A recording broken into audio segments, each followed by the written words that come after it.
ተመልካቾቼ እንዴት ናችሁ? እግዚአብሔር ይመስገን በጣም ደህና ነኝ። እንኳን አደረሳችሁ አደረሰኝ ለማለት እወዳለሁ። በዘገይም ማለት ነው። ያው አንዳንድ ምክንያቶች ነበሩ ማለት ደስ በሚል ምክንያት ማለት ነው። አልተመቸኝም ነበረ እና ዘግቼም ቢሆን እንኳን አደረሳችሁ ለማለት እወዳለሁኝ።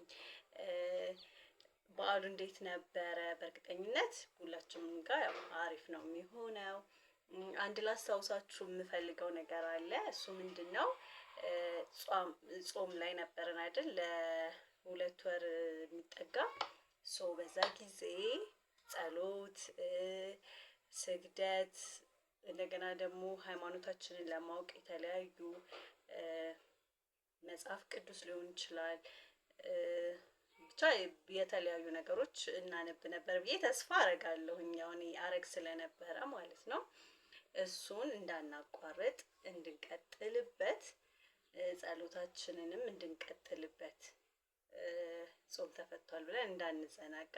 እቺ ሁለት ወር ገደማ ጥሩ እንትን ስለነበረ ማለት ነው። ፐርሰናሊ ለእኔ ጥሩ ጊዜ ስለነበረ ሃይማኖቴን ለማወቅ ስብከት ሰማ ነበር፣ መዝሙር ሰማ ነበረ። በጣም ዘፈን አልሰማም ነበር። እንደሱ አይነት ነገሮች ስለነበሩ አሁንም በዛው እንድንቀጥልና ሀቢታችን እንዲሆን ሪማይንድ ለማድረግ ነው። እንደዛ እናድርግ፣ እንዳንሰንፍ፣ ተፈታ ብለን ችላ እንዳንለው ማለት ነው። እና እንዴት ነበር በዓል? በእርግጠኝነት ጥሩ እንደሚሆን ተስፋ አደርጋለሁኝ።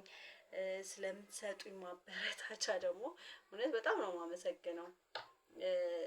ለሁለት ሳምንት ጠፍቼ ነበር። አንደኛ ህማማት ስለነበረ፣ ሁለተኛ ደግሞ ህማማቱም እንደገና በዓልም ሲመጣ ቤተሰብ ጋር ይካሄዳል አይደለ? ያው ኢትዮጵያውያን እንደመሆናችን መጠን የራሳችንም ጋር ሽር ጉድ ማለት አለብን።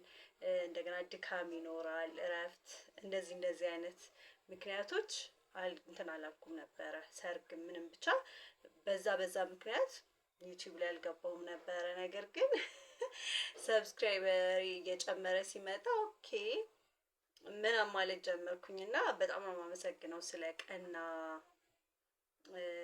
እንትናችሁ። በቃ ሰብስክራይብ የምታደርጉኝ በጠቅላላ በጣም ነው የማመሰግነው።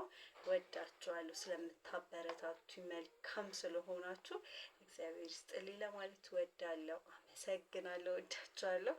አሁንም ላይክ፣ ሼር፣ ሰብስክራይብ በማድረግ አበረታቱኝ ለማለት እፈልጋለሁ። ባይ